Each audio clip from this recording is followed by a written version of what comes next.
Bonjour, alors comment faire un jardin fleuri facilement avec des plantes très importantes pour les pollinisateurs. Il vient de pleuvoir et c'est justement le moment. Alors en Normandie maintenant ça devient la fête quand il pleut, mais je veux juste vous parler. Donc on est mi-juin et mi-juin c'est déjà l'époque où on va réfléchir au jardin de l'année prochaine. Exemple, une des premières fleurs que je vais vous montrer dans mes vidéos, c'est l'encolie. Superbe fleur, mais elle est déjà en graines. Approchez-vous. Surtout, vous laissez. Alors là, elle est toute sèche, pas belle, mais par contre, regardez bien, elle commence à s'ouvrir. Et on récupère bien sûr les graines que l'on va semer pour le massif de l'année prochaine. Alors, je vous ferai une vidéo sur comment on ramasse les graines et comment on les stocke. Mais là, je vais vous montrer comment je vais faire mon massif pour l'année prochaine, un massif fleuri, pour avoir un jardin spontané et plein de diversité, plein de couleurs.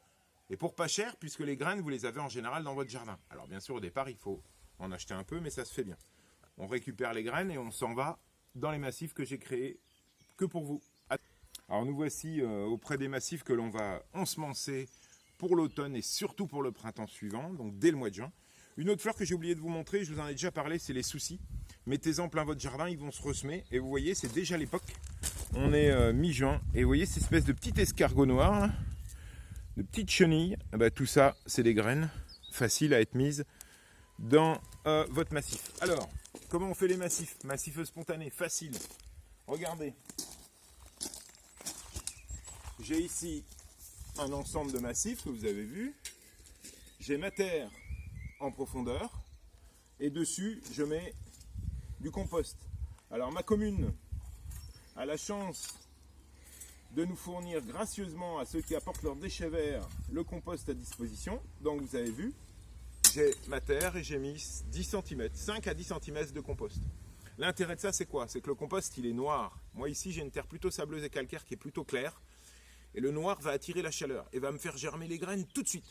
Donc, je ne vous ai pas dit d'acheter 15 cm de terreau en sac dans vos jardineries préférées, mais récupérer du compost dans les jardineries, dans les déchetteries. Certaines communes le font, encouragez vos élus à le faire. Voilà. Et donc, j'avais ma terre, j'ai mis mon compost en surface, mon compost est plutôt noir, il va chauffer, et maintenant, je récupère mes graines. Alors ça, bien sûr, c'est ma récolte, alors vous allez dire, il est complètement maniaque, mais c'est ma récolte de l'année dernière. Et donc, j'ai toutes, par exemple, on parlait de soucis, j'ai mis soucis 2018, et on se retrouve avec mes graines de soucis, ici. Ou sinon, vous avez le clarkia, qui est une plante dont je vous ai déjà montré les fleurs roses, voilà, dans mon jardin. Voilà des graines que j'ai récoltées. Alors je vous montrerai. Donc c'est très simple. Il faut, sur ces des graines que vous avez récoltées dans votre jardin, c'est très simple. Il faut simplement avoir un peu la main légère. Donc vous avez préparé votre terrain et vous mettez à la volée. Vous profitez du vent qui est un petit peu plus faible. Et là, comme du gazon, vous m'en mettez une bonne tartine en vrac. Voilà, alors ici j'en mets un petit peu. Ça c'était donc du clarkia, petite fleur rose. Qu'est-ce que je peux mettre un peu? Du pavot. Eh ben, les pavots, c'est des plantes qui nous donnent plein de graines et ça c'est intéressant. Super graines fines, d'accord? Donc là on est pavot rose pâle 2018, c'était ma récolte de l'année d'après. Et j'en remets un petit peu. Et je vais faire plusieurs passages comme ça, avec toutes mes catégories de fleurs que j'ai récoltées dans mon jardin.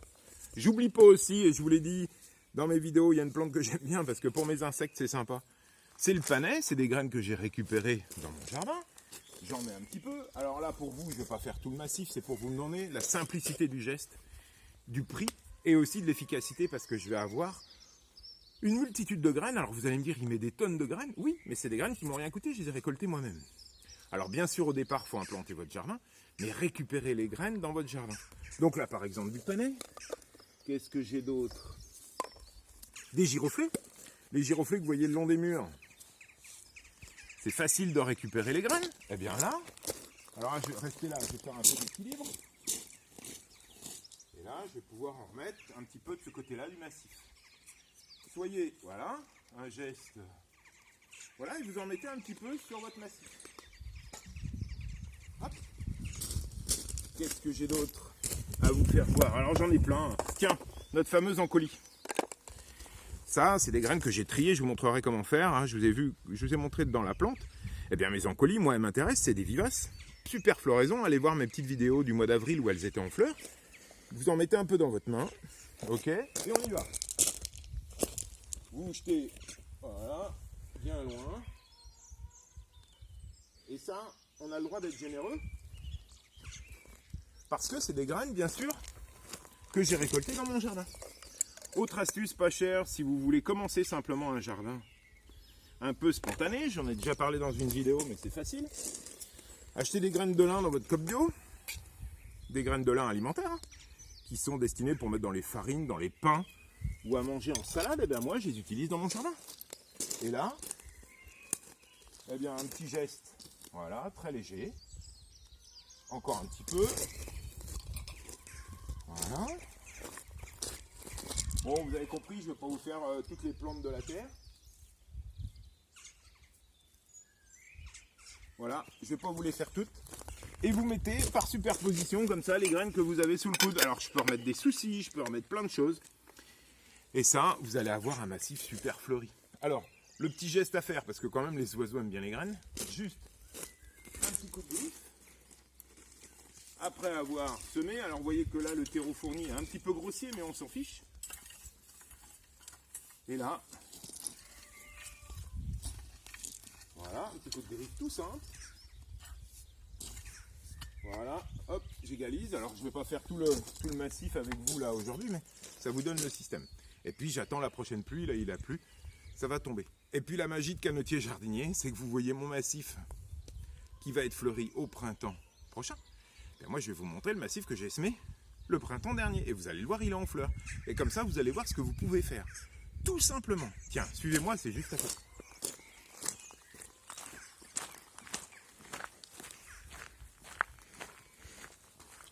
Donc là, une vulgaire zone de cailloux, hein, où on avait, comme certains disent, que de la mauvaise herbe.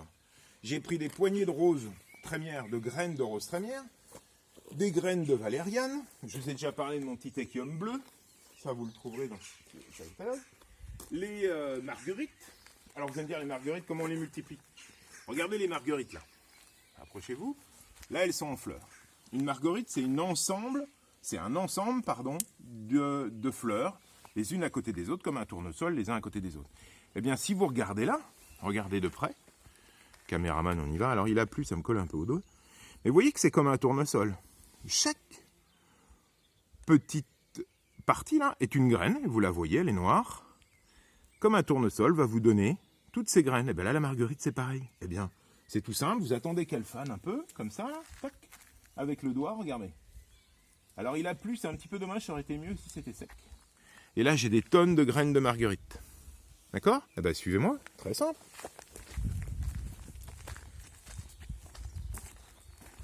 Hop, allez. Alors vous allez me dire, il met des tonnes de graines. Oui, mais en chargeant en termes de graines, je vais avoir une germination très importante. Et une concurrence entre eux, j'aurai pas beaucoup de mauvaises herbes, j'aurai plein de fleurs, à moi de trier un petit peu. Et je vais avoir des marguerites. Et regardez un peu ce que ça donne. Je vous ai parlé du pavot qui donnait plein de graines. Eh bien, regardez, suivez-moi. Voilà, ici.